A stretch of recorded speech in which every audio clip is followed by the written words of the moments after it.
For artists these days, a big question is what happens after you go viral? Blowing up on TikTok can really make you feel like you've made it. Her viral TikTok video in 2021, where she sang a cover of Tina Turner's The Best, has turned into a legitimate and oh so promising musical career. She has since released an EP, appeared on NBC's The Today Show, The Kelly Clarkson Show, and deemed a young Adele, thank you very much, by Rolling Stone. She has now released her debut full-length album called Modes of Transportation, and it sounds a little bit like this. In the back of my mind, we're in front of our house. You can tell me it's fine if you don't know for yourself.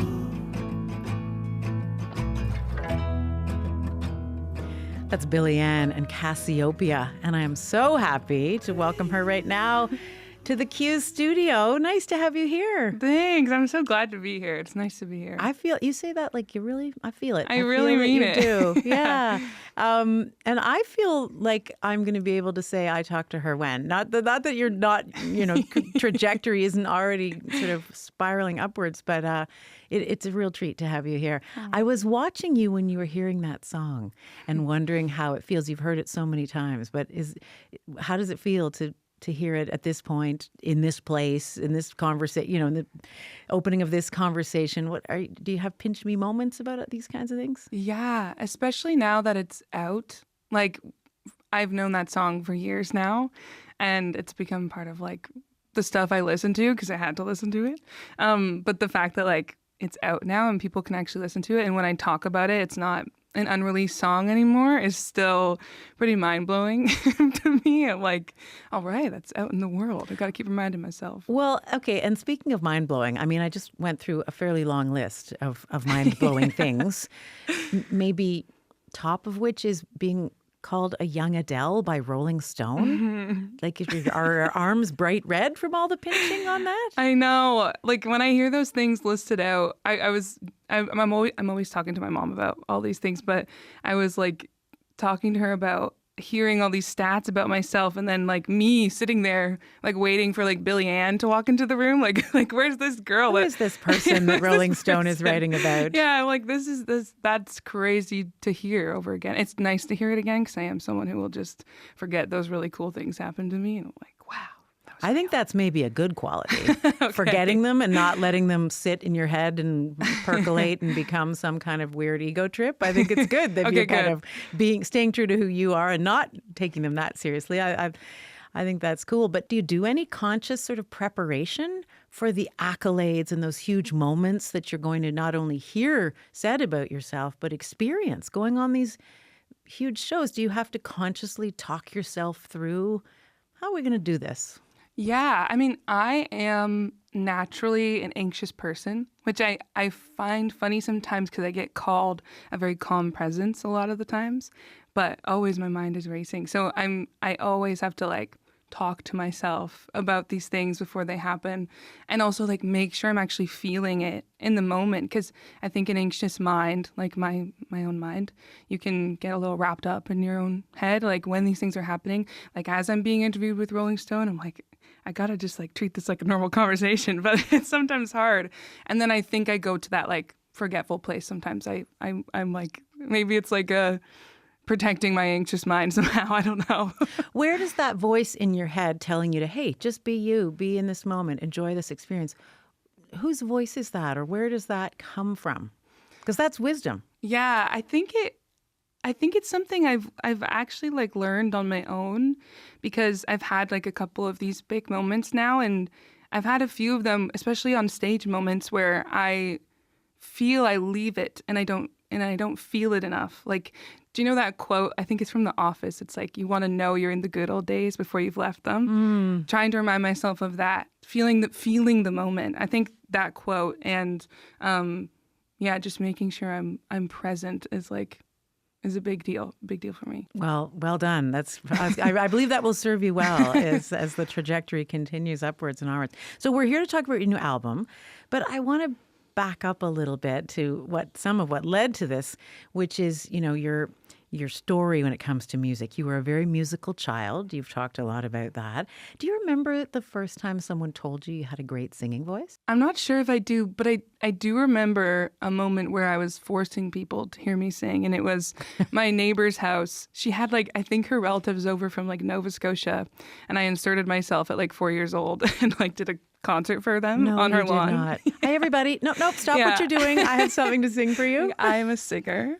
I probably had been told I had a good voice at that point, I would assume. And so I was a very outgoing child. I don't think I had an anxious bone in my body back in the day, but I was very into just singing for people back then. You wrote your own melodies as well. These were not all covers. You were composing as well? Well, I was always just in my bed singing things. In elementary school, I would remember I would come up with these melodies. It's probably from watching shows like Camp Rock, Hannah Montana back in the day, all these female singers who were writing music. So I was probably inspired by that.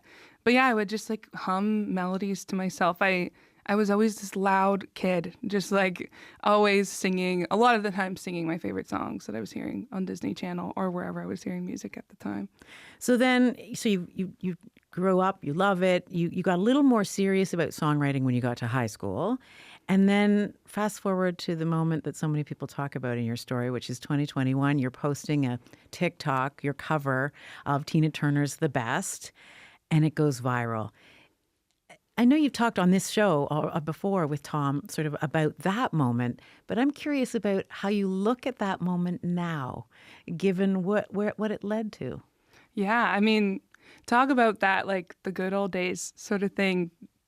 So much good was happening at that time, and it was so exciting. I think I learned a lot about being present with what was going on and virality and staying grounded through that whole time, because so much was coming at me. So I do look back on that time kind of I imagine myself 19 years old with just this swirl of everything around me, like a tornado of leaves sort of things, but it's labels and managers and people in my DMs and artists reaching out to me because they heard the cover.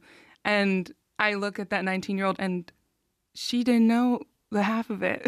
She did not, I didn't even know what a label was. And so I think I just have compassion for myself at that time, signing a record deal so young, just trying to do the right thing. Yeah, you have had to grow up very quickly. Not that you wouldn't have anyway, but I mean, so much of these past years have happened to you in publicly and with so much outside, attention for what you do. I know that you've talked a lot about how special it's been to experience a lot of these moments that are very public with the support and closeness of your family. I mean, in 2024, I know you found out that you were iHeartRadio's future star, and you said that you ran down to the kitchen to tell your mom as soon as you heard. Tell me about the significance of family in keeping you grounded and not get swept up in that tornado of leaves. It's everything to me. I always say that none of it would feel as special as it does without them. I find as I go through something, you get used to something. You get used to releasing music. You get used to writing a new song and a song that feels good. And so you start losing those moments of wonder and excitement.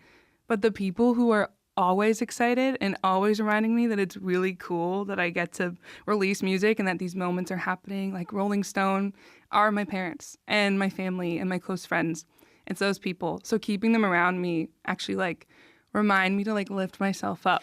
What do they say? What do they do? What do they bring that has that effect on you? My mom specifically, literally every release, she always does something. My song Enough, she made mugs that said enough. For my song Memories that came out right before the album came out, she made this photo of my entire family and quotes from our family trip of their favorite memory from that trip. So she's always doing stuff like that. And both her and my dad, just we always have a special dinner. It's those sort of things. Music to me is so much about human connection. When you love a song and someone else loves a song. So I think it goes that extra level with my mom and my family. It's it's my own music. So we're always connecting. A lot of your first EP was kind of inspired by your childhood and your family, your relationship with your parents. Tell me about where you wanted to go in the new album, in modes of transportation. Yeah, I actually remember kind of the switch happening because I realized I was talking about childhood a lot. I was like, okay, wait a second. I've always been called an old soul, but I like wanted to live that like 20-year-old life, taking risks, like doing things that are younger. And I remember we were up north and we were working on my song Crush, and I had like decided in the moment to tell Duncan Hood and Nick Farrell, my two collaborators, about this crush I had. And that felt like kind of this breaking point in talking about more topics, more things that feel maybe more vulnerable as well. So the album has a lot of that. Do you remember can you compare, I guess, the difference between going into the studio to record this compared to when things were first starting off? Did some of that desire for, I don't know, a more mature and also more youthful version of Billianne, how did that translate in the actual recording? Yeah, I mean, when I think about recording, well, that song specifically, and a lot of the songs on this album, I learned so much about my actual voice. I think with folk music and the more like subdued music I have on my EP, that stuff more comes naturally to me. It's kind of like my speaking voice. When I start singing, that's the natural voice I have. With these pop songs, we're doing like vocal layers to the max. We're like going full send.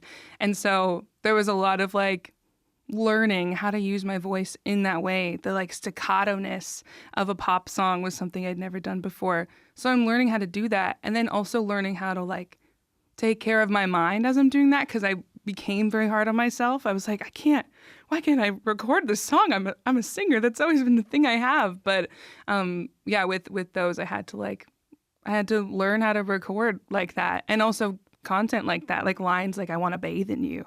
That's a very like presumptuous type of line. Yeah. So you had to sort of, I guess, sounds like there was a bit of awkwardness in shifting into that new identity. Yeah, I think so. And still sometimes when I sing it and like my parents are in the room, I try not to think about the lines too much because I'm like, I can't. Oh, Some my of gosh, them. that's funny. I think that's called growing. I think that's very so. natural, but I can so. understand the bumpy process. Okay, let's listen to something off the new record. This is a song called Jesse's Comet. Out there on my own,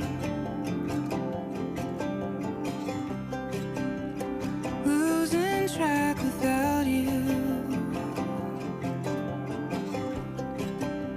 Someone take me home.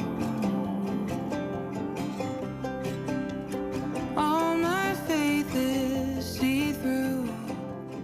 Nobody said. That's a bit of Jesse's Comet from Billianne, who's with me in studio. Tell me what that song is about for you. Yeah, that song was coming off of my sister moving out of the house. So I have 3 older siblings, and I was so sad. I was like the only child left, and I felt this like loneliness and almost like a sense of being let down. And I was like, I missed my sister so much. And then also grappling with like, I think a lot of people go through that in their life. You realize you can't relive your childhood. You can't relive those memories where she's just down the hall. It'll never be like that again. And I felt that very deeply. And so the song is all about her and looking up at the sky and knowing she's also watching this like meteor shower that was happening in August at the time, and naming a comet after her and pretending that she's not so far. She only lives in Hamilton. But it feels far to me. I'm like, it feels so far rather than down the hall. That is honestly the most, having a sibling write and say something like that about you, that is a gift for your sister. Can't imagine. And that's a really emotional place to go to. There's a lot of emotional depth. I mean, you talked about sort of shifting gears a little bit into a different range of material for these songs. When you're in the studio and you're about to record, I know you said sometimes I imagine my parents listening and it feels awkward, but tell me what you had to do, those kinds of mental maybe exercises to sort of tap in to the vulnerability and the emotion that's in the lyrics, which we're also hearing in the vocals, and that's why it works. So how do you do that? Yeah, it can be difficult sometimes because when I'm recording, I can get into thinking very technically about my voice because I love singing. I love vocals. I love learning about how to use your voice. And you can forget the meaning of the song almost in the moment. And you can be on take like 102 and you're like, I can't do more takes. Like I'll get to that point. But I always I'll take a break and remind myself why I wrote the song. What's it about? And once I get into that framework, it's always better. It's always a better take. So it's always like taking a break, really thinking about why I wrote the song, the place that it came from. And then I think that leads to a good vocal take on a track. And you're asking these vulnerable questions, I mean, about who you are and who you've been and who you'll be. That's really laying yourself bare and in your art. Does that ever feel hard? It hasn't felt too difficult to me. I think I've always been kind of open about that sort of thing. Like that's my favorite thing to talk about with my friends. It's like changing and noticing the changes in yourself. This whole album is about that. The past 3 years, I feel like I've been refinding. Like we were talking about that little girl who would go over to the neighbor's house and stand on the grass and do a show, turned into this high schooler who would not talk to anyone, who ate her lunch on the floor in the corner. And then through my early 20s, past 3 years making this record, finding myself and refinding myself almost being less afraid, less anxious to meet new people, do new things, talk about new things. So it's always something I'm talking about. I think I didn't feel too nervous about talking about the change in myself because people could see it already. Maybe that's why. Have you found, because I know you had that sort of those lonelier years in high school, eating your lunch by yourself. Has music itself been a community for you that just brought you back to life in a way? You found your people? For sure. I remember it happening in the later years of high school for the first time. Like once you find that common ground with people, and I learn this all the time, you immediately have something to relate about. And then also when it's a genuine love like music, it makes every friendship easier. So music has been like such a guiding point for that. Also major exposure therapy, like going on a tour, my first like big tour, I was on a bus opening for Hollow Coves, and yeah, you're just constantly meeting new people. Even at the merch table, I'm meeting new people. It's just a constant lesson in that. I think I did like come back alive into that version of myself. Stage helps with that too a lot.